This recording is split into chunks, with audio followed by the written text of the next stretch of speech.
So, George, I feel like we could probably list 100 different things in life in the 90s that makes you think like, oh my gosh, that family was so rich. But now looking back, you're like, okay, it didn't even cost that much. But we thought like, oh yeah, they must be rich because of fill in the blank. What's the first thing you think of? A fridge in the garage. If you had a refrigerator in the garage that was like for drinks, you were doing real well. I can think of the friend, and they not only had a drink fridge in the garage, lived in a cul-de-sac. And I thought, oh my gosh, who can afford to live in it just ends?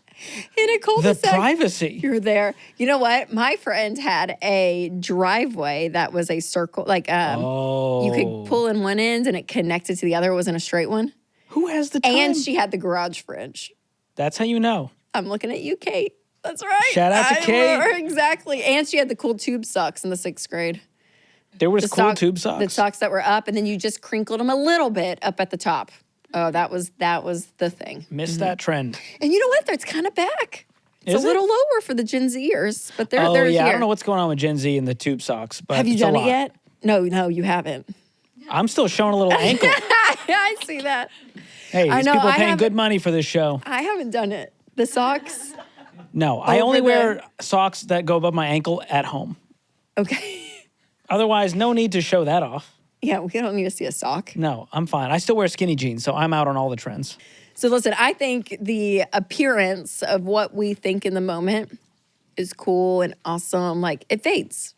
Like, trends come and go. And don't ever, like, set your identity or your happiness or joy, like, on that thing. To think, like, I will be accomplished if I have that juicy tracksuit, right? Or, like, whatever the thing is. Definitely that one. Because the trends, they just change constantly. And I do feel like there's still that comparison trap that there was then, but it's harder now. Because I do think you see way more content and images and all of that today than you did then. And so I think it's an uphill battle. It's tough. There was less access to debt. It was less normalized back then. And nowadays, it might look like someone has this amazing life and they're just in crippling debt up to their eyeballs. Yes, it's more normalized. That's right. And so you got to go like, even if you are envious, just know like you don't see the full picture all the time. Totally. So don't always be like, well, if I just had that, we don't know what they're going through. Maybe they've done really well and they paid cash for that pool, or maybe they took out a HELOC against their home and they're stressed out every day. We don't know. Yep, totally. And I would also say that we were able to practice delayed gratification more then because you did not have Amazon or like you could just ship something to your house that day, right? You had to like go to the store and get what you wanted. And what they had is all of the options. You didn't have all the options in the world.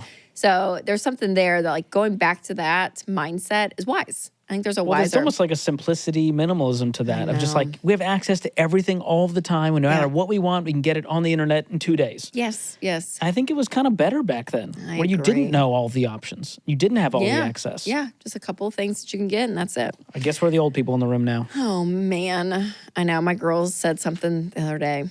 Some kind of drink with like little beads in it or something. And they were Boba? like, yes, that was it. Actually, I think it was here. They were talking about it. Oh, that's and I didn't know what it was. Had never heard of it. Yeah, that's little tapioca pearls in there. Don't know what that means. You can also do like little mango jellies. I don't know what you're talking about. Where do you buy them at the store? Can, but usually there's like boba tea places. You know what I mean? Like, have their own store for boba tea. Okay, is this like the same trend? What's the trend? Acai bowls? Acai bowls? Yes. Yes. I guess. I don't know if it's... stupid. I don't think it's as much of a trend. It's just made it stateside more.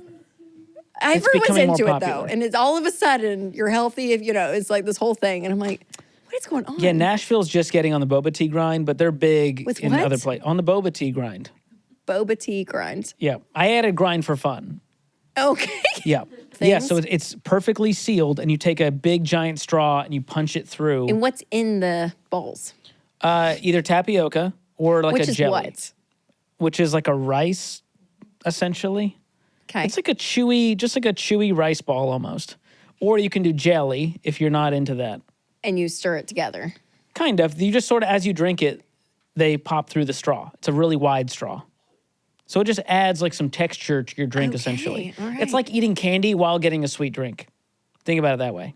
Okay. So it's not is it healthy for you or no? No, I don't think anyone would consider it a health drink. Okay. There's healthier versions depending on what tea you get, how sweet.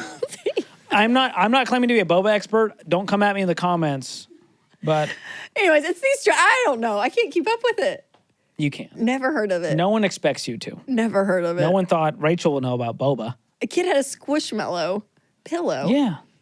When we were traveling last week, my girls were like, "Oh my gosh, that's a boba pillow." Oh, like the actual. I guess so. The Squishmallow was the boba pillow. It's very confusing. God bless the children.